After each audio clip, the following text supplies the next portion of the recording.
Le Seigneur soit avec vous. Et avec votre esprit. Bonne nouvelle de Jésus-Christ selon saint Jean.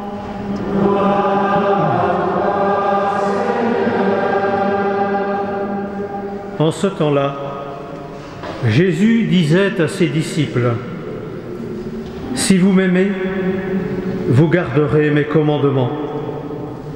Moi, je prierai le Père, et il vous donnera un autre défenseur qui sera pour toujours avec vous. Si quelqu'un m'aime, il gardera ma parole. Mon Père l'aimera, nous viendrons vers lui, et chez lui, nous nous ferons une demeure. Celui qui ne m'aime pas ne garde pas mes paroles. Or, la parole que vous entendez n'est pas de moi, elle est du Père qui m'a envoyé. Je vous parle ainsi tant que je demeure avec vous.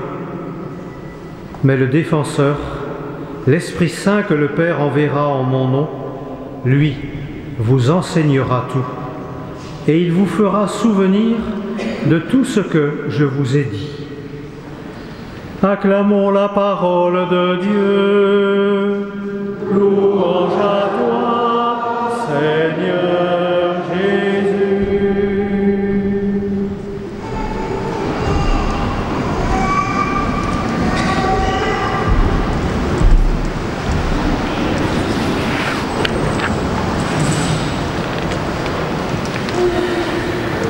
Au jour de la Pentecôte à Jérusalem, on fêtait le don de la loi fait à Moïse sur le mont Sinaï. Le Seigneur lui-même avait écrit les 10 paroles, les 10 commandements, sur des tables de pierre.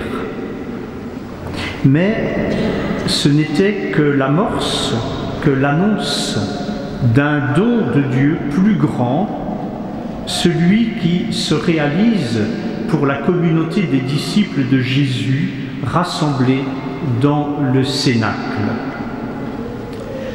Les prophètes Jérémie, Ézéchiel l'avaient annoncé. « Voici venir des jours où j'inscrirai ma loi non plus sur des tables de pierre, mais je l'inscrirai dans les cœurs. Je leur donnerai un cœur nouveau, un esprit nouveau. » En leur envoyant son esprit, qui est aussi l'esprit de Jésus, le Père se communique à eux pour demeurer en eux.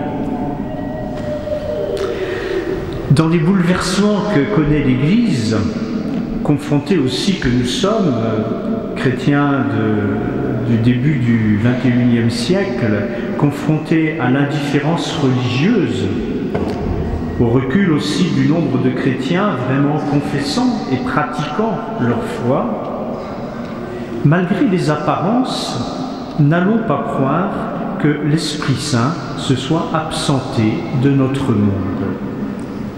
Il nous faut plutôt apprendre de lui à le reconnaître selon sa manière d'agir dans les cœurs. Et saint Paul, de son côté, Jésus dans l'Évangile, de l'autre, nous disent très précisément ce qu'accomplit l'Esprit Saint dans les croyants, en ceux qui se laissent guider par lui. Dans l'Évangile, Jésus affirme que l'Esprit Saint que le Père enverra en son nom sera dans les disciples comme la mémoire de lui. Il vous enseignera tout et vous fera souvenir de tout ce que je vous ai dit. La vie chrétienne est une suite du Christ. C'est une imitation de Jésus. Pas une imitation extérieure et formelle, mais une imitation qui part du mouvement le plus intérieur de l'esprit et du cœur. Comme le dit saint Paul, par le baptême, vous avez revêtu le Christ. La mission de Jésus se poursuit par des croyants qui se laisse conduire, guider, former par l'Esprit de Jésus pour vivre selon la manière du Christ, selon l'amour du Christ, en toutes choses. Alors, en ceux et celles qui vivent de l'Esprit Saint, la vérité de l'Évangile, sa puissance de vie et d'amour, se donne à reconnaître et se communique. Avec saint Paul, dans la lettre aux Romains, remarquons que cette action, cette présence de l'Esprit Saint en nous n'est pas une réalité, spectaculaire. L'Esprit Saint opère discrètement souvent, mais il opère à l'intime de l'esprit et de la liberté de ceux et celles qui sont ouverts à son action.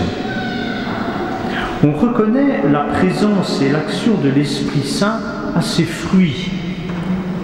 Et en premier lieu, nous dit Paul, l'Esprit Saint atteste à notre esprit que nous sommes vraiment enfants de Dieu, fils de Dieu.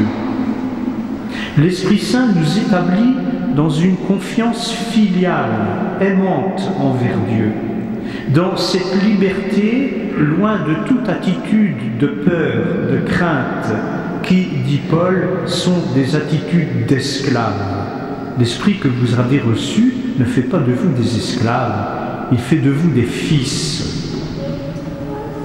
L'œuvre de l'Esprit Saint se reconnaît encore à la paix et à la joie qu'il communique, au goût de vivre, à la force d'espérance qu'il donne dans les épreuves. Et plus que tout, l'action de l'Esprit se reconnaît à l'amour selon Dieu, à une manière d'aimer selon le Christ qu'il met dans le cœur et dans la vie des croyants. L'amour de Dieu a été répandu dans nos cœurs par le Saint-Esprit qui nous a été donné, écrit encore saint Paul. En disant cela, je me disais que peut-être que la plus grande urgence dans l'Église aujourd'hui, surtout dans nos pays, assez dépressif quand même, le climat global et ecclésial, mais pas seulement ecclésial, est assez dépressif. Peut-être que la plus grande urgence, ce serait que nous apprenions personnellement, dans notre vie, chacun, chacune, mais aussi ensemble, communautairement, en Église, que nous apprenions à discerner ces fruits de l'Esprit, car en fait, la grâce de Dieu ne nous manque pas. Mais peut-être que nous ne savons pas, que nous ne nous arrêtons pas suffisamment pour essayer de la reconnaître dans des choses finalement assez simples, mais celles qui nous font vivre profondément. Là, l'Esprit du Seigneur agit en nous. Ce don de l'Esprit, en ce jour de Pentecôte, on ne peut pas l'oublier, parce que tous les textes nous le redisent, à commencer par l'oraison du début de la messe, ce don de l'Esprit Saint est offert à tous les peuples de la terre. Qu'est-ce qui surprend les gens? Qu'est-ce qui les émerveille en entendant les disciples de Jésus? Les Actes des Apôtres disent « Nous les entendons annoncer dans chacune de nos langues maternelles les merveilles de Dieu ». Au-delà des langues, on se comprend, on communie dans la connaissance des merveilles que le Seigneur accomplit chez les hommes. Dès l'origine, l'Église est une et catholique, une dans la foi et catholique, c'est-à-dire aux dimensions de la multitude des peuples du monde. Allez de toutes les nations, faites des disciples, et cela commence ce matin de Pentecôte à Jérusalem. Ainsi, l'évangélisation se vit au risque de la rencontre des cultures dans la diversité des peuples, avec ses malentendus, ses ratés, ses réussites. Tout cela est inévitable. Il est arrivé que la rencontre entre les cultures au nom de l'Évangile se fasse dans la violence, dans la domination. Ça a été le cas en Amérique du Sud, où les missionnaires ont nié les cultures qu'ils rencontraient. Mais à la même époque, au Japon, en Chine, les jésuites faisaient un immense travail d'étude et de compréhension de cultures si différentes de leur culture européenne, s'efforçant de les saisir de l'intérieur, cherchant le lien avec le message chrétien. Et ils l'ont fait, non pas dans un rapport de force, mais ils l'ont fait dans l'amitié et le respect de ceux qu'ils venaient évangéliser. Et c'est un fait, alors on pourrait parler de l'Afrique, on pourrait parler de l'Océanie, on pourrait parler... C'est un fait, sous l'action de l'Esprit Saint, la rencontre entre le Christ et les peuples, avec leur culture, s'est accomplie, et s'accomplit toujours. Et cette rencontre se réalise et elle renouvelle sans cesse la vie profonde de l'Église. Et cela fait partie des merveilles de Dieu qu'il nous faut célébrer en ce jour de Pentecôte. Si vous permettez, je terminerai par un souvenir personnel. J'ai eu l'occasion, il y a quelques années, étant allé visiter un grand ami qui est en Nouvelle-Calédonie, de célébrer la messe le dimanche dans une tribu kanak. Et à la fin de la messe, il y a un monsieur d'une 50aine d'années qui est venu vers moi et il m'a entraîné à part. Et là, il s'est mis à me parler de Dieu. Il m'a parlé de Dieu. Et il m'a parlé de Dieu comme jamais je n'avais entendu parler de Dieu. Il l'a fait d'une manière très simple, très profonde, quelques mots pour louer la beauté, l'immensité de la bienveillance de Dieu qui pour lui rayonnait partout, dans la nature, dans le monde. Et jamais, encore une fois, personne ne m'a parlé de Dieu comme lui. Et cela, je le sentais bien, venait et de sa foi, et aussi du fond de sa culture propre. Voilà, merveille de l'Esprit de Dieu qui parle à l'esprit de l'homme, qui lui atteste que nous sommes ses enfants, et il le fait dans la langue, dans la culture de chacun, mais pour l'édification de tous. Alors en ce jour de Pentecôte, rendons grâce au Seigneur pour le don de son esprit, mais aussi pour la diversité des peuples qu'il a créés et qu'il veut sauver.